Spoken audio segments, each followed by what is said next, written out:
National Socialism demands that economic life should be controlled by the state. The prices of goods are set, not by the market, but by Nazi officials. And they set the prices low. In the short run, your population will be delighted that food costs less, for example, or maybe companies will be delighted that their raw materials cost less. The problem is that if you do it, the people who are producing that good have no incentive to produce enough of it. What you will do is reduce production in that area, and the result is you'll ultimately end up with shortages. You simply won't be able to get enough of the product that you're artificially underpricing. Fixing prices beneath market rates leads to shortages everywhere. And soon, they are running out of food. France is a substantial grain producer, but it needs fertiliser that's based on nitrogen, and that can only be supplied at the expense of making explosives. So what happens? The price goes up. Nazi economic planners attempt to address production problems. But every intervention only serves to make matters worse. You've got high-intensity dairy farms relying on imported animal feed, which is unable to get through because of the British naval blockade. So what Danish farmers are forced to do is to cull their herds. One of the quite bizarre aspects of the Nazi occupation of Europe is the way in which the command and control economy led to spectacular misallocation of resources. Resources were being directed not to economic ends, but to political ends. In other words, to suit the interests of the people with power. Nazi planners requisition horses from farms. They also confiscate fuel from farmers and remove farm labourers. This sets off a disastrous chain reaction, because there are now no horses to plough the fields, and there's also no fuel for the tractors. And so what you see are significant falls in food production all over Europe. Grain imports from Yugoslavia and Hungary, two of the Reich's main suppliers, fall by almost 3 million tons. In France, the grain harvest is less than half of what it was 2 years earlier. Germany once again turns to simple plunder. From France, Germany takes 1 million tons of wheat and oats, over 1 million tons of hay and straw, and 160,000 tons of meat. The consequences are devastating. France, like the rest of Nazi-occupied Europe, is starved of its own food. The food shortage is France's most pressing problem. France face to face with starvation. Shops were empty, and so the French were not able to buy what they used to buy before the war. It was very, very, very difficult for the French to survive. Throughout the war, the average daily intake is just over 1,100 calories, only half of what an adult needs to survive. According to National Socialism, state economic planning would prove superior to the anarchy of free market capitalism. But instead, across occupied Europe, it is leading to chaos. The great advantage of having at least a half-functioning market economy, as the cases of the United States, Canada, Britain show, is that productive industry will be quite simply more nimble. They will be better able to solve problems. They will be more able to work out practical solutions rapidly and quickly to major supply-side bottlenecks, for example. Now, by contrast, in a command economy, what you'll find is that actually it does not pay to point out that there's a better way of doing it. Far from getting you promoted, this will actually get you into serious trouble. In free market Britain and America, companies are earning profits and workers are earning wages.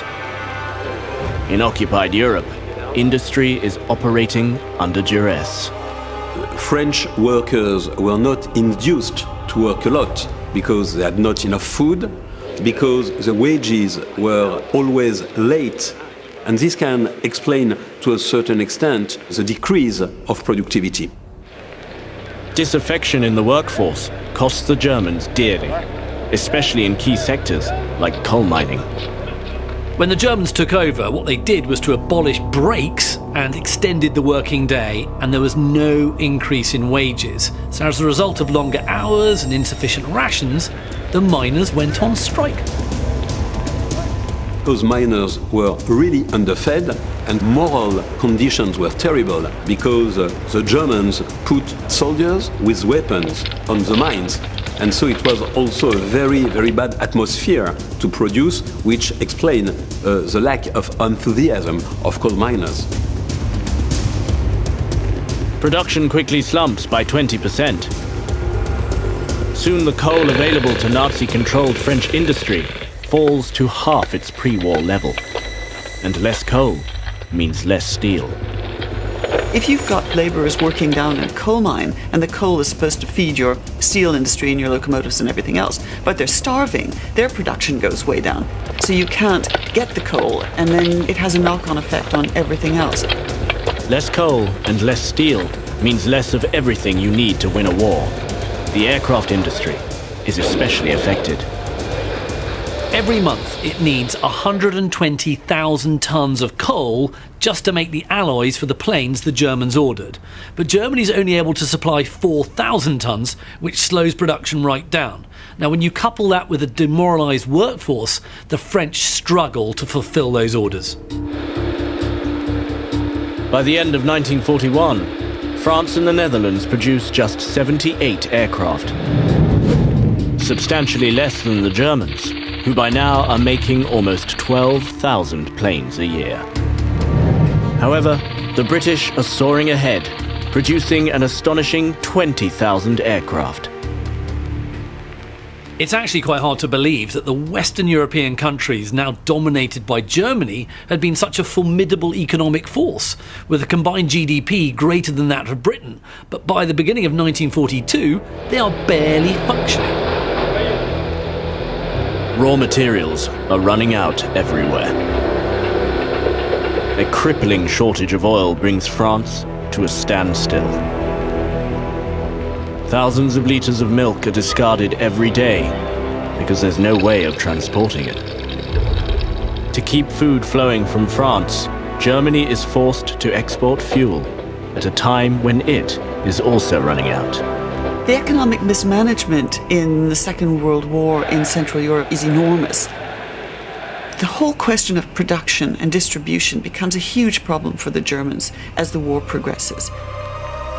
In fact, rations are so tight that Opel is forced to shut down production at Germany's largest truck factory because there's not enough petrol to check the fuel pumps of vehicles coming off the assembly lines. It is a stark lesson for Germany.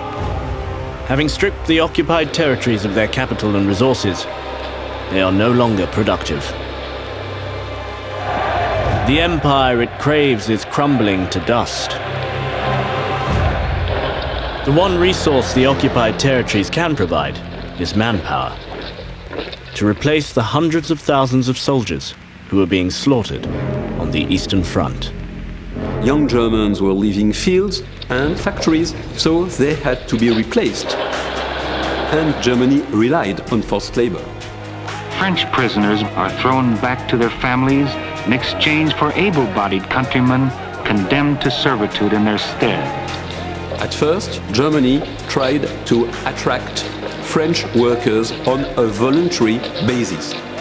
But the conditions of work were so harsh that it was a very bad propaganda when workers came back from Germany. So, Germany decided to enforce forced labor. It's another stupid Nazi move. Thousands of French workers now flee to join the Maquis, hiding in the mountains.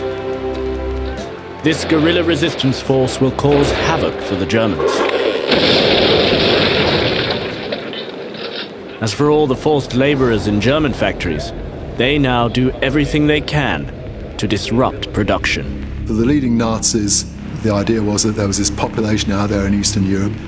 The Jews we kill, the Slavs can become our servants, and the only motivation they need is the threat of the whip or the hammer. By the autumn of 1944, 1 in 3 workers in Wehrmacht armaments production is from a Nazi-occupied territory. Of that third, most are from the Soviet Union, Poland, and France. There, under compulsion, starving and angry, driven by fear alone. Many of the slave laborers are kept in concentration camps, like Natzweiler-Struthof. Les baraques étaient destinées à accueillir au départ entre 150 et 250 personnes. Mais le camp va être surpeuplé. Dans ces baraques, on va compter jusqu'à 700-750 déportés. Les maladies, bien sûr, sont fréquentes. Elles sont liées justement à la mauvaise alimentation, à la fatigue. Il y a de la neige, il y a du vent, il fait froid. Il y a les maladies de la proximité, comme la dysenterie, comme les épidémies de typhus. Natzweiler-Struthof is also one of the most murderous camps in the Nazi system. Out of its 52,000 detainees, almost half die here. Mistreatment, malnutrition, and torture are the main causes of death. Chaque camp de concentration avait sa prison, son bunker. Puisque dans les camps de concentration, il y avait bien sûr un règlement où toute faute, la plus bénigne soit-elle, était punie.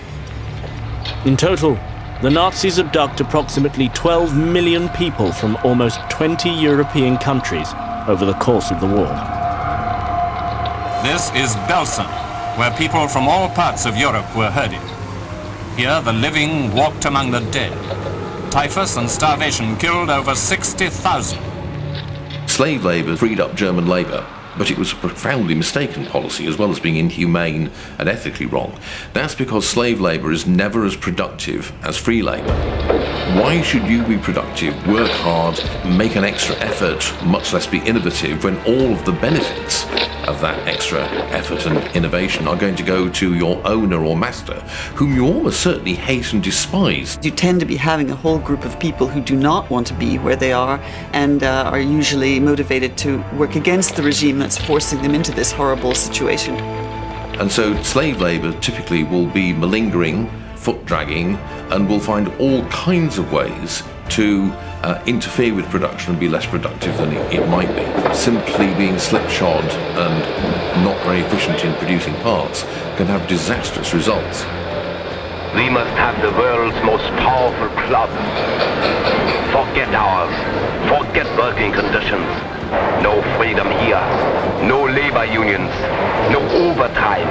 The Führer tells you where to work, when to work, how long to work, how much your work is worth. So there were many, many examples of sabotage.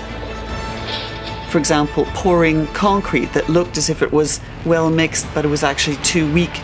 In a few weeks, the walls will crumble and fall in on their Nazi heads. Changing the calibration of instruments in such a way that the shells wouldn't work. There are many, many examples of trains that broke down about a month after they left the factory. Tanks the same, guns the same.